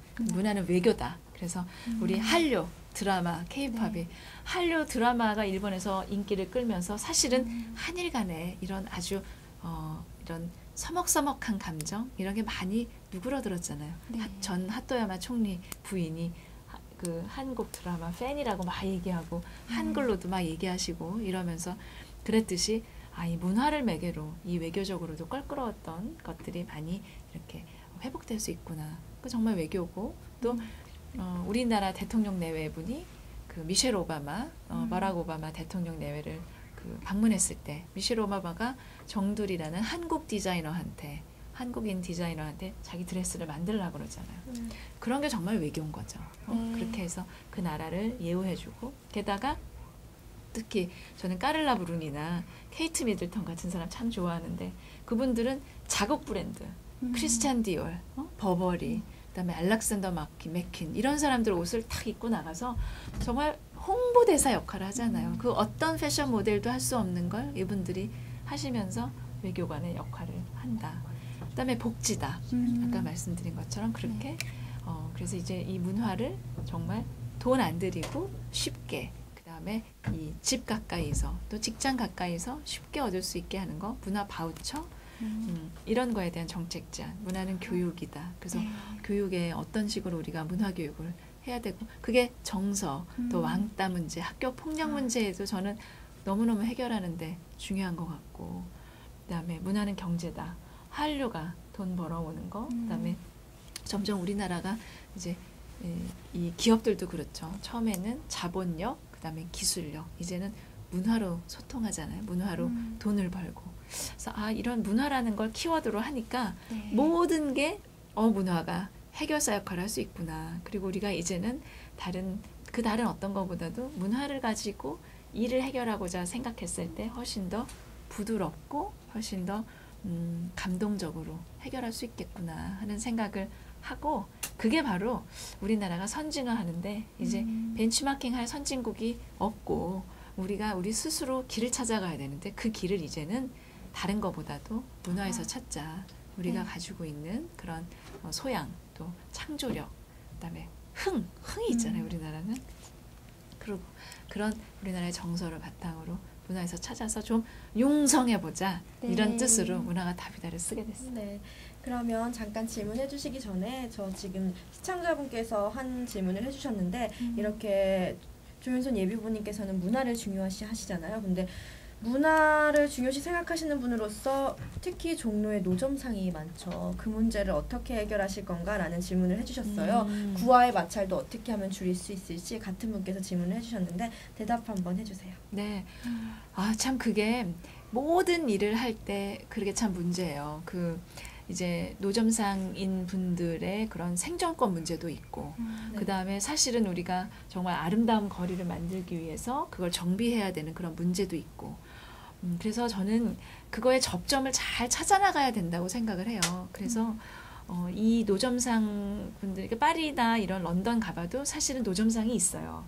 뭐 뉴욕을 가봐도 노점상이 있고 그거는 사람이 사는 곳은 어디나 이제 있게 마련인데 문제는 그런 노점상들이 정말 기존의 상권에도 그 기존의 상권의 어떤 공백을 메워주면서 그리고 굉장히 이렇게 정겹고 애틋한 그런 이제 지나다니는 분들에게는 그런 이 감상을 주면서 그러면서도 획일적으로 어떤 이렇게 이 들어가서 직접 일하시기에 불편한 그런 게 아닌 어떻게 하면 좀 더 편리하고 기능적이고 그러면서도 그분들의 상권을 잘 보호할 수 있는 아마 위치도 있을 것 같고요. 그게 이제 뭐 구석구석이 다를 것 같은데 그런 것들 아까 제가 말씀드렸듯이 정말 이거는 끊임없는 인내심과 끊임없는 얘기가 해결책일 수밖에 없는 것 같아요. 네, 대답이 잘 됐길 바라고요. 저희 시청자분의 소중한 질문이었거든요. 위에 부분에. 그래서 제가 질문을 드렸고 시간이 벌써 6시 54분이에요. 네. 원래는 1시간 방송인데 시간이 다 돼가고 있는데 저희 방송이 항상 이렇게 시청자분들의 질문을 들어드리고 답하고 하다 보니까 시간이 오래 걸리고 또 원채 후보님께서 말씀을 잘해주시다 보니까 시간이 좀 길어졌는데 팬분께서 걱정하세요. 몸 조금 풀고 차라리 오래 하자고 이렇게 부모님 힘드실 것 같다고 몸 좀 풀으시라면서 막 글 올리시거든요. 지금 여기 계속 그러네. 몸 풀어주시라면서 안 불편하세요? 괜찮아요. 며칠 전에 손바닥 TV에 출연하셨죠. 네네. 그 다음에 트위터에 보니까 손바닥 TV 앉아서 하는데 좀 힘들었다 이런 글이 있어서 제가 혹시나 저도 걱정입니다. 지금 아니에요. 저희 방송도. 제가 보니까 그때는 저하고 이미경 의원님만 여성이고 나머지가 다 남성이었거든요. 그리고 제가 이제 스커트 입고 가서 이렇게 했는데 나중에 너무 힘들어하고 다리는 앞으로 쭉 뻗고 앉아 있었어요. 근데 오늘 이렇게 아리따운 여성 후배들 세 분하고 이렇게 수다를 떠니까 너무너무 마음이 편해서 그런지 하나도 안 불편한데요? 지금 안 그래도 손바닥 TV에 출연하셨는데 손바닥 TV와 발바닥 TV에 어느 프로가 더 좋냐는 질문이 올라왔는데 제가 안 그래도 손바닥 TV에 나온 걸 봤습니다. 그러셨어요? 너무 힘겹게 쓰고 계시더라고요. 그래서 안타까웠습니다. 2대1로 한다 네. 이런 말씀도 하시고 맞아. 그래서 오늘 좀 편하게 말씀하셨으면 네. 좋겠다라는 생각이 드는데 그래도 질문해 줬으니까 손바닥 TV와 발바닥 TV 비교해 주시라는 질문이 올라왔습니다. 아유, 뭐 저는 굉장히 개성이 다르고 거기는 완전히 포맷이 달라가지고요. 제가 굉장히 긴장도 되고 그리고 특히나 그랬어요. 다른 분들은 다 보면은 뭐 비상대책위원, 그 다음에 뭐 당 대표, 아니면 뭐 대변인, 뭐 이런 요직에 있는 분들이에요. 이제 사실 저는 대변인을 전에 했지만 지금은 뭐 일개 당직이 없는 그냥 국회의원에 불과하고 지역에서 열심히 뛰다가 그런 막 이 전국을 망라하는 이런 그 전국의 가장 이 접전지라고 할까요? 격전지에 대한 어떤 당의 입장 이런 걸 얘기를 하다 보니까 아니 뭐 제가 대변인도 아닌데 제가 말하는 건 다 사견인데 이게 제가 어떻게 이런 얘기를 하는 자리에 초청을 받게 됐나 싶을 정도로 제가 그래서 질문이 너무너무 무겁고 너무너무 그리고 생각을 안 해보던 질문들이 많아가지고 제가 진짜 그때는 힘들더라고요. 다른 분들은 굉장히 재밌게 하신 것 같은데 옆에 뭐 막걸리도 있었고 안주도 있고 그랬는데 그거 먹을 짬이 없더라고요. 차라리 이렇게 막걸리를 드시고 하셨으면 좀 더 수월하지 않았을까라는 생각도 들고요. 다음으로 이제 오페라에 관련돼서 하나 질문해 주시죠. 문화를 너무 다양하게 잘 설명해 주셨는데 그 문화에서도 특별히 오페라를 빼놓을 수가 없겠죠. 예, 평소에 오페라에 관심이 많으신 것으로 알고 있습니다. 그 조 의원님의 삶과 비슷한 오페라가 있다면 어떤 오페라고 또 어느 부분이 비슷하다고 생각하시는지.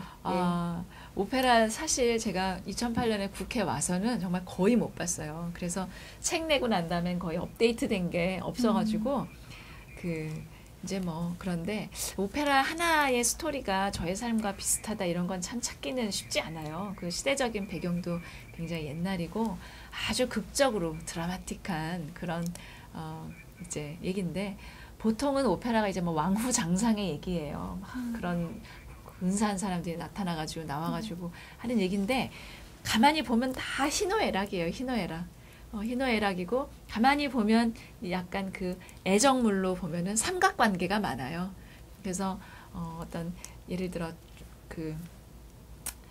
소프라노가 여자 주인공이면 테너는 소프라노를 굉장히 사랑하고 둘이 사랑하는 사이고 바리톤인 남자는 이 소프라노를 짝사랑하는 삼각관계라든지 뭐 이런 그 관계가 굉장히 많이 나오고 그러는데 그래서 이제 오페라는 어떤 나의 삶의 어떤 한 단면, 그러니까 나의 삶과 완전히 비슷한 오페라를 찾는다기보다는 이런 장면을 보면 맞아 이런 거 우리도 느낀 적 있었지 이런 공감을 할 수 있는 장면들이 꽤 있어요. 옛날 얘기고 그렇긴 하지만 그런데다가 이렇게 그 오페라가 좋은 거는 종합예술이라고 할 만한 게 문학도 있고 그다음에 연극적인 요소도 있고 무대 예술도 있고 뭐 조명도 있고 노래도 있고 그다음에 그것도 이제 오케스트라, 기악, 연주도 있고 그래가지고 정말 총체적인 예술인데 예를 들어 내가 소설을 좋아한다. 그러면 연극을 좋아한다. 그러면 오페라의 연극적인 요소에 막 빠지면 그 다음부터 야곱야곱 다른 분야가 좋아지고요. 아, 나는 오케스트라 연주가 좋아. 그러면 오페라의 오케스트라 연주만 막 심취했다가 야금야금 다른 데가 좋아지고 나는 무대에 관심이 있어. 그러면은 뭐 무대에 관심이 있다 이렇게 돼요. 그래서 오페라는 그 어떤 것만 하나 좋아하는 게 있으면 쉽게 쉽게 이렇게 스며들 수 있는 그런 장르다. 근데 좀 어려워가지고요. 이게 약간 그 행간을 설명해줘야 되는 게 많아가지고 사실은 이제 막 여러 그냥 단번에 그 즐겁기가 쉽지 않은 게 저는 참 좀 안타깝고 그래서 조금 더 어떻게 하면 오페라를 쉽게 보급하고 이렇게 사람들이 많이 즐길 수 있게 한글 자막도 많이 만들고 또 영화 같은 오페라도 만들고 그렇게 할까 하는 그런 생각 많이 했었어요. 오페라 보면서. 네, 평소에 오페라 즐겨 안타깝네요. 2008년 이후에 거의 못 봤어요. 예, 근데 정치. 국립오페라단이 잘해가지고 국립오페라단이 하는 거는 문방위원으로 몇 번 가서 봤는데 진짜 외국에서 보는 것만큼 잘하고 발레단도 참 잘하고 참 뿌듯하더라고요. 야, 이렇게 오페라나 발레의 종주국이 아닌 변방에서 이 정도로 국적을 느낄 수 없는 정도의 무대를 만든다는 게 참 한국 사람 대단하다. 네. 이런 생각 요새 참 많이 했어요. 네, 그리고 제가 잠깐 시청자 질문을 드리겠습니다. 제가 웬만하면은 좀 곤란하실 것 같아서 안 드리려고 했는데 여러분께서 질문을 해주셔서 네. 아무래도 현재 조 후보님 소속이 새누리당이어서 그런지 모르겠는데 저 아까 손바닥 TV에 나가서 당을 대표해서 나온 게 아니기 때문에 당원으로서 말을 하기가 좀 곤란하다고 하셨으니까 그럼 개인적으로 나는 꼼수다에 대해서 어떻게 생각하시는지 궁금하다고 계속 올라왔는데 개인적인 의견이라도 살짝 말씀해 주시면 좋을 것 같습니다. 네. 뭐 이렇게 굉장히 많은 그 분들이 이 진행 뭐 관심 있게 보고 인기가 있는 거를 뭐 저도 이렇게 알고 있고요. 근데 그런 면이 있는 것 같아요. 글쎄 좀 뭐라 그러나 진실이 아닌 거 그렇죠? 그리고 그러니까 사실은 그것도 이제 이게 개인이 하는 사적인 방송이지만 굉장히 많은 사람들이 보고 있고 그렇다면 그런 사람들이 많이 보고 있는 그만큼 저는 사회적인 책임이라는 게 좀 있다고 생각해요. 그래서 사람들에게 그렇게 많은 사람들이 쳐다보고 있는 일을 하고 있는 사람은 나의 일로 내가 하는 말과 행동으로 사람들에게 올바른 선택을 하도록 도와줘야 된다는 게 저는 제가 생각하고 있는 바고요. 그런 면에서 좀 사실관계가 확인되지 않은 거 그리고 어떤 특정한 의도를 가지고 하는 발언 이런 것들 그래서 우리가 지난번 재보궐 선거에서도 결과를 봤듯이 그런 거는 앞으로 길게 그런 방송이 유지되고 사람들에게 신뢰를 받는데 장애 요소가 되는 거 아닌가. 그리고 그런 것들은 빨리빨리 좀 시정돼야 되는 거 아닌가. 그런 것이 건강하게 좌우 또 여러 가지 의견을 담은 방송들이 이제 시청자들의 신뢰를 계속 쌓아가면서 장수하고 어떤 영향력을 가진 매체와 영향력을 가진 사람으로 계속 남아있을 수 있는 길 아닌가 하는 생각이 들고요. 저는 시청자 여러분들께서도 그냥 어떤 편견을 가지고 그런 걸 접하시지 마시고 이렇게 열린 마음으로 그리고 정말 저게 맞을까? 그리고 만약에 그런 게 맞지 않는 부분이 있다면 그 부분에 대해서는 신랄하게 이런 거는 우리가 자체적으로 옳게 고쳐나가야 되는 거 아닌가라고 계도해 주신다면 정말 우리나라가 저는 그 세계 어느 나라에서도 따라올 수 없는 민주주의 정말 그 SNS와 이런 아주 빠른 소통을 통한 거의 옛날에 그냥 직접 민주주의와 같은 정도의 그런 민주주의의 어떤 개가를 이룰 수 있지 않을까 하는 생각합니다.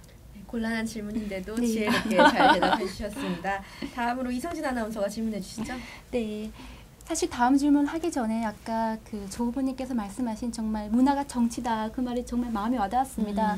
사실 김구 선생님께서 예전에 하신 말씀 있잖아요. 우리나라가 그런 군사적 강국도 아니고 경제 강국도 아니고 문화 강국이 되면 좋겠다라고 말씀하셨을 때 정말 대단한 정치인이라고 생각을 했었습니다. 그래서 저는 조 후보님께서 정말 종로구를 말씀하셨듯이 그 국민들이 품격 있는 그런 도시를 만들 거라고 우선 확신이 들고요. 고맙습니다. 예, 그리고 다음 질문 제가 드리겠습니다. 네. 그 늘 시간에 쫓겨서 자유 시간이 없다고 말씀 많이 하십니다. 네. 하지만 제가 알아본 결과는 정말 책도 너무 많이 읽으시고요. 또 공연이라든지 그림, 문화생활을 꼭 챙겨 하시더라고요. 이게 저희들뿐만 아니라 시청자들을 위해서 어떻게 철저하게 시간 관리를 하시는지 너무 궁금합니다. 사실 시간 관리 잘 못해요. 그래서 제가 이제 보니까 그런 게 있는 것 같아요. 뭐든지 왜 우리가 그렇잖아요. 갑자기 언제 막 하루가 탁 폈다. 아니면 한나절이 약속이 딱 없다. 그러면 내가 뭐 하지?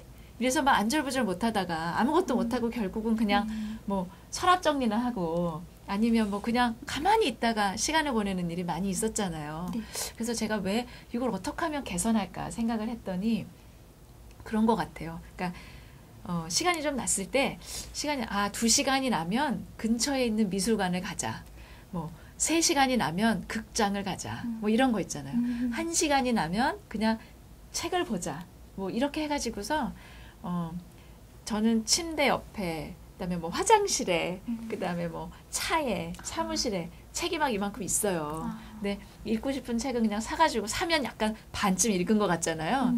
그래서 놓고 짧은 챕터를 이제 하나 읽고 그다음에 끝까지는 못 끝내고 놔두면 그다음에 또 한참 지나다가 또 그거 읽게 되고 출장 갈 때 그 책 있었지. 그리고 이제 그거 들고 가게 되고 그러니까 그래서 이제 다른 거보다 제가 시간이 그렇게 났을 때 하고 싶었던 일이 뭔지를 늘 좀 생각하는 편이에요. 그리고 이제 하고 싶은 일 리스트도 좀 이렇게 적어놓고 지금 하고 있는 전시나 공연이 뭔지 자꾸 알아야 되니까 그런 뭐 영화 그런 거나 공연 프로그램이나 이런 것도 뭐 차나 아니면 책상에 많이 공연표 같은 거 이렇게 시간표 같은 거 갖다 놓고 그래서 늘 그런 걸 보면 시간이 금방 탁 났을 때 그런 걸 할 수 있더라고요. 근데 저도 버리는 시간 굉장히 많아요. 네, 맞는 말씀이신 것 같아요. 문화라는 게 꼭 시간을 빼서 하기보다도 삶에 녹아드는 게 진짜 문화라는 생각이 들고요. 다음으로 차은아나운서 질문해 네, 주시죠. 저는 좀 개인적인 질문 네. 하나 드리겠습니다. 2딸 아이의 엄마이자 그리고 네. 정치인 아내로서 이렇게 1인 3역을 하고 계신데요. 아무래도 여자들의 로망이죠. 1인 3역은. 그럼에도 불구하고 정말 끊임없는 노력으로 만들어진 결정체가 아닐까 생각이 됩니다. 그래서 어떻게 유지하시는지 그 비결이라 노하우를 저희 좀 여성분들에게 알려주시기 바랍니다. 제가 보니까 사람이 이렇게 한 사람이 할 수 있는 능력은 딱 100이면 100으로 딱 정해져 있고 이걸 어떻게 배분하느냐인 것 같아요. 그래서 그 풀타임 엄마는 이 모든 할 수 있는 역량을 아이들을 보는 데 쓰는 거고 저는 이거를 쪼개서 쓰다 보니까 사실 우리 애들은 정말 거의 말이 좋아서 자립이지 무지하게 엄마 없이 크는 애들이랑 비슷하게 많이 컸어요. 그래서 뭐 아이들이 어떤 때는 뭐 가정통신문 이런 것도요.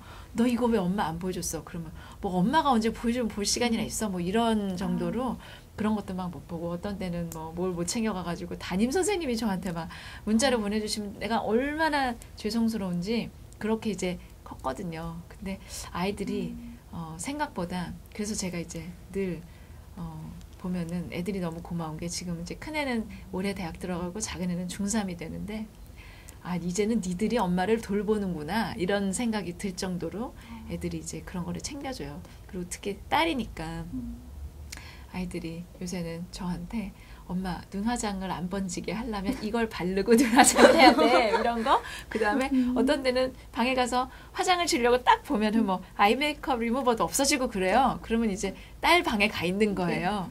그러면 이제 딸들이 엄마 눈화장 지울 때는 솜에다 이렇게 해야 돼. 그리고 제가 아이크림 같은 것도 막 이렇게 해서 벅벅 바르면 주름 생기게 어떻게 이렇게 하면 이렇게 하는 거다. 이런 것도 막 가르쳐주고. 그래서 딸이 둘인 게 저한테 굉장히 기운이 되고 아주 힘이 되고 그래서 오히려 제가 딸들을 보살펴주지 못한 그 오랜 세월을 이 딸들이 오히려 저를 금방 보살펴주면서 이렇게 제가 참 빚을 계속 지고 있는데 제가 그래서 내가 이렇게 지금 바쁘지만 너네들이 나중에 애를 낳으면 내가 너네 외할머니가 너네 봐주듯이 내가 너네 애들을 봐줄 테니까 뭐 지금 내가 조금 못해줘도 너무 섭섭하게 생각하지 마라.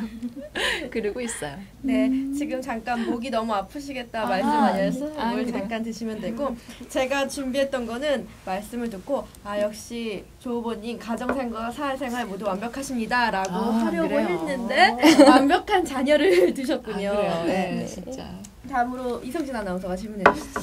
네. 조 후보님은 너무 완벽하세요. 안 네. 그래요. 근데 아무래도 또 살아오시다 보면 또 좌절하거나 또 힘든 부분이 분명히 있으셨을 것 같은데 그런 부분에 대해서 궁금합니다. 좌절이요. 네. 좌절이 사실은 순간순간마다 좌절이 있어요. 매일매일도 이때 좌절이. 그런데 이제 사람이 다 사는 게 굴곡이 다 이게 있는데 내려갔을 때 막 완전 의기소침하지 말고 아이 나 곧 괜찮아질 거야. 아이 지금이 바닥이야. 이렇게 생각하면 또 되는 것 같거든요. 그래서 저는 나쁜 건 빨리빨리 잊어버리는 게 행복하게 살 수 있는 길인 것 같아요. 그리고 늘 내가 잘하고 있어. 나는 최선을 다하고 있어. 내가 잘하고 있어. 뭐 이렇게 하다 보면 나는 이제 더 잘할 거야. 이렇게 자꾸 최면을 걸어야지. 어머, 내가 좀 모자라지? 내가 얘보다 이걸 못하지? 쟤보다 이걸 못하지? 이렇게 하다 보면요. 기죽어가지고 인생 못 살아요. 사회생활 너무 험하거든요. 누구 칭찬해주는 사람도 없고요. 주변에 나를 위해주는 사람도 사실 별로 없어요. 그러니까 그냥 내가 나를 막 격려를 하면서 살아야 되고 그런 점에서 가족이 참 중요해요. 네. 그래서 가족들하고는 그래서 저도 이제 우리 두 딸이 싸우거나 아니면 서로 좀 험한 말을 하려고 그럴 때 그래요. 세상에서 뭐라 그럴까, 가족들은 그런 얘기를 하면 안 된다. 가족들이 이렇게 용기를 줘야지. 바깥에서 상처받고 힘든 거 있으면 다 그거를 안에서 치유를 하는 거지. 가족들이 그렇게 하면 안 된다고 그래가지고 제가 그런 말 못하게 하거든요. 그러니까 바깥에서 힘들어도 집에 오면은 그냥 다 칭찬하고 뭐 괜찮아 엄마 잘했어 뭐 괜찮아. 네. 시험이 오늘 하루만 있니? 뭐 이러면서 그냥 가야지. 안 그러면 힘들어가지고 못 사는 것 같아요. 네. 가족 이야기를 하시니까 네. 눈가가 네. 촉촉해지는 걸 느꼈어요. 마음이 아픈데 다음으로 세훈아 아나운서. 정말 이해심이 많은 어머니신 것 같습니다. 저기 엄마랑 뭐 직장인이랑 이런 거 다 하려다 보니까 타협하는 거죠. 그렇다면 지금 눈가 때문에 제가 말을 이용하기가 너무 벅찬데 가장 행복했던 순간도 있었을 것 같습니다. 가장 행복했던 순간 네, 그런 날이 있었는데 그 옛날에 이제 로펌에 있을 때 제 층에 있었던 아주 그 선배 변호사님이 그랬어요. 만약에 내가 죽는 순간에 내 인생의 명장면 10장면을 꼽아보라고 했을 때 과연 내가 어떤 장면을 꼽을 수 있을까를 누가 물어보더래요. 그래서 자기가 이렇게 생각을 해보니까 한 서너 개도 생각하기가 어렵더라. 그런 말씀하시면서 저도 그래서 그 말씀을 듣고서 생각을 해보니까 꼽기가 어렵더라고요. 그래서 그 다음부터는 이제 어떤 습관이 생겼냐면 제가 굉장히 감동적인 무슨 장면을 딱 보면 이거 10장면 중에 하나로 해야지. 이 장면을 생각해야지. 뭐 이런 생각을 하면서 이제 있었는데 그것도 자꾸 잊어버려요. 그래서 자꾸 지금도 10장면이 안 채워지거든요.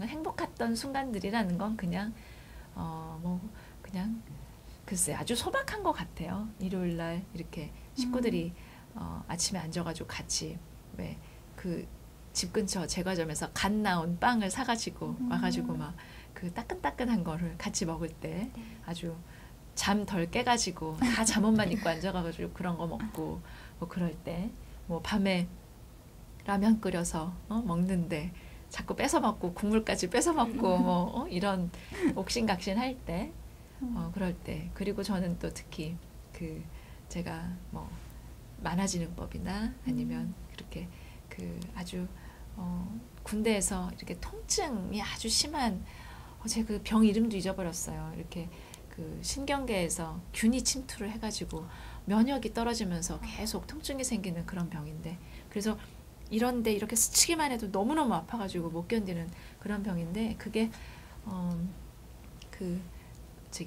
군에서 지원받는 그런 그 기준에서는 굉장히 낮게 돼 있어갖고 치료비가 많이 드는데도 그걸 못한다 그래서 그런 걸 국정감사에서 지적해서 그런 환자들을 도와주고 이런 걸 했을 때 그 환자 어머니가 찾아오셔서 고맙다고 얘기할 때 뭐 그런 거죠. 그런 거고 요새는요 행복할 때가 언제냐면 아침에 그 지하철역에서 인사할 때 제 명함 받아주실 때 뭐 수고한다 뭐 꼭 열심히 해서 좋은 결과가 있으면 좋겠다라고 말씀해 주시는 분들도 많지만 그런 분들은 정말 너무너무 감격이고요. 그냥 명함을 받아 이렇게 주머니에 손 탁 꽂고 외면하신 분들도 하루에 한 10분 이상 만나거든요. 명함을 한 500장, 600장 이렇게 돌리다 보면 그런데 명함 좀 받아주세요. 네. 아니요, 저도 요즘 아침에 출근길에 보면은 많이들 나눠주시는데 저도 가끔 안 받을 때도 있었는데 그래요? 꼭꼭 받아드리도록 하겠습니다. 마음이 굉장히 상해요. 네. 섬세하시군요. 네. 요즘 이렇게 조호보님뿐만 아니라 여성 정치인들이 많이 등장하고 있고 또 주목을 받고 있죠. 조윤선 예비후보님께서는 특히 존경하는 여성 정치인이 따로 있으신가요? 글쎄요. 저는 뭐 아까 말씀드렸다시피 주변의 모든 분들은 제 스승이라고 생각을 하고 이제 일을 하고 있어서 정치인도 보면 저는 이제 제가 중요하게 생각하는 건 균형이에요. 균형. 그 자기 삶하고 정치와 일에 있어서의 균형. 그다음에 어떤 그 내가 이루고자 하는 목표와 내가 그 일을 진행하는 그 절차에 있어서의 균형. 뭐 이런 균형들인데 그런 점에 있어서 어떤 면에서는 배울 점이 많은 분도 있고 다른 면에서는 또 그렇지 않은 분도 있고 그래가지고 저는 한 사람을 이렇게 그런 질문 진짜 많이 받아요. 네. 뭐 멘토가 누구냐 또 아니면 자기가 그 이상형이 누구냐 그런데 그런 분을 한 사람을 찍기는 굉장히 어려운 것 같고 저는 그래서 뭐 사람들이 가지고 있는 다 장점을 좀 장점 중에 배울 수 있는 거는 배웠으면 좋겠다. 네. 그런 생각으로 선배들을 보고 있어요. 네. 일의 균형이 중요하다고 말씀을 하셨는데요. 그렇다면 정치인이시니까 제가 꼭 물어보고 싶은 질문이 있습니다. 정치인으로서 최종 목표가 무엇인지 정말로 궁금하거든요. 저는 지금까지 일을 할 때 내가 그 다음에 뭐가 돼야지 라고 해가지고서 일을 한 적이 한 번도 없고요. 이제 일을 하다 보면 일을 해서 그 다음에 저한테 좋은 기회가 왔었을 때는 언제였냐면 제가 함께 일하는 사람들한테 신뢰감을 줬을 때 그래서 저 사람한테 일을 맡기면 내가 완전히 안심하고 맡길 수 있어. 쟤는 참 하나를 잡으면 이렇게 독수리가 이렇게 딱 먹이를 물듯이 딱 꿰차고 집요하게 끝까지 이렇게 해결해내. 이런 얘기를 이제 사람들이 그런 생각을 갖게 되면 그 사람에 대한 신뢰가 생기는 거거든요. 우리가 뭐 사회생활 할 때 시험 보는 것도 아니고 그러니까 다 일하면서 느끼는 느낌인데 그런 점에서 제가 이제 어떤 직장을 옮기거나 다른 좋은 일을 도전할 수 있게 된 계기들이 다 저하고 함께 일했었던 동료 선배들이 이런 기회가 있는데 너 한번 해보지 않을래? 라고 얘기해서 간 거예요. 그래서 이번에 종로에 출마도 굉장히 제가 가깝게 지내던 아주 가까의 선배분들이 조 의원 종로를 한번 생각해봐라 라고 저도 이제 종로를 생각을 하고 있었지만 그런 말씀들을 이제 많이 하셔서 어쩌면 이렇게 서로도 모르시는 분들이 나한테 동시에 이런 말씀을 하실까. 그래서 이렇게 종로를 출마를 결심을 하게 됐듯이 이제 종로에 당선돼서 종로를 위해서 제가 정말 이렇게 일하겠다는 걸 잘 하고 나면 잘하기 전에는 그 다음에 제가 무슨 목표를 하더라도 그거는 들어지지 않을 것 같고요. 종로를 정말 제가 하겠다는 이 지금 꿈대로 정말 근사하게 하고 나면 그 다음에 조 의원 그거 참 잘했는데 이번엔 이걸 한번 해보지 그래 라는 얘기를 하실 것 같고요. 그때까지는 저는 저를 선택해 주신 분들을 위해서 제가 할 수 있는 일, 해야 되는 일을 다 하고 그 다음 명을 기다리는 게 맞다. 그렇게 생각하고 있습니다. 네, 정말 말씀도 잘하시고 댓글 중에 이런 게 있었는데 상위 1% 외모는 상위 1%신데 정말 소박하시다 이런 지금 벌써 뭐가 상위 1%예요? 사실 뭐 동안 비결 이런 것도 있었는데 저희가 질문을 하지 않았었어요. 제가 보니까 네. 이게 화면이 네. 이 주름이랑 이런 게 다 안 나오나 보네. 주름이랑 김이랑 실제로 봐도 이런 게. 굉장히 동안이신데 벌써 지금 7시 18분을 지나고 있어서 시간이 많이 흘렸는데 긴 시간 동안 이야기를 나눠보다 보니까 참 매력도 많으신 것 같고 소탈하시고 고맙습니다. 네, 섬세하신 면도 있으신 것 같고 하는데 오늘 마지막으로 저희 발바닥 TV 시청자들에게 한 말씀 해주세요. 네. 오늘 이렇게 장시간 그 좋은 분들하고 재미있게 얘기 나눌 기회 주셔서 정말 감사드립니다.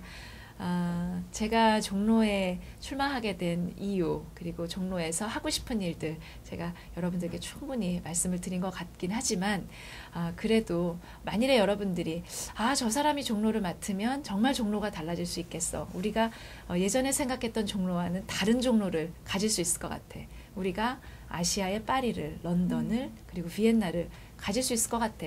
이런 생각이 드신다면 주변에 종로에 사시는 분들께 조윤선 의원 한번 믿고 맡겨보면 잘할 수 있을 것 같다라는 그런 말씀 전해주시고요. 그리고 아침에 명함 제가 드릴 때 혹시 그 길을 지나가시면 명함 꼭 받아주시고 제가 악수를 청해도 악수를 따뜻하게 받아주시면 진짜 제가 격려가 되겠습니다. 여러분들 올 한 해도 소원하시는 일을 다 이루시고요. 늘 건강하고 즐겁게 그리고 늘 자신을 격려하면서 그렇게 살 수 있게 되기를 저도 기원합니다.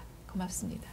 네, 정말 출연해 주셔서 정말 감사드리고요. 네. 저희 발바닥 TV에서 그런 감사의 의미로 저희가 출연 증서를 준비했습니다. 네. 미흡하지만 소중히 간직해 주시고요. 네. 정말 발바닥에 땀이 나도록 네. 열심히 뛰는 정치인이 되시기 바랍니다. 네. 네, 제가 한번 읽어드릴게요. 네. 네. 출연자 증서 새누리당 조윤선 의원 위 사람은 에브리온 TV 채널 200번에서 방송 중인 세상을 거침없이 밟아라 라는 프로그램인 발바닥 TV에 출연하여 노고에 감사드리며 이 증서를 드립니다. 2012년 2월 22일 발바닥 TV 제작진 일동. 고맙습니다. 네. 감사합니다. 네, 오늘은 정치 1번지 종로에 출사표를 내던지신 조윤선 예비 후보님을 모시고 이야기를 나눠봤는데 저희 발바닥 TV 오늘 동시 시청자 수가 16만 5,842명이었다고 해요. 어머, 감사합니다. 이렇게 대한민국 대표 브랜드를 종로로 만들겠다는 슬로건을 내걸고 당당히 임하셨는데 앞으로 정세균 씨와의 경쟁보다도 새누리당 공천이 남아있죠. 그럼요. 이동관 후보와도 그 공천도 재밌을 것 같아서 기대가 되는데 네. 저희 시청자분들께서 정세균은 안 나오나 이런 말씀 나오셨는데 혹시 다음번에 나오면 꼭 모니터링 하시기 네, 바랍니다. 네. 초청하시죠. 네, 알겠습니다. 긴 시간 동안 시간 바쁘신데도 이렇게 나와주셔서 감사합니다. 네, 고맙습니다. 오늘 시청해주셔서 감사하고요. 저희 발바닥TV에서는 이번 주 금요일 날 정말 혈전이 벌어지고 있는 곳이죠. 강남을의 예비후보 맹정주 전 강남구청장님을 모시고 금요일 6시에 찾아뵙도록 하겠습니다. 시청해주셔서 고맙습니다.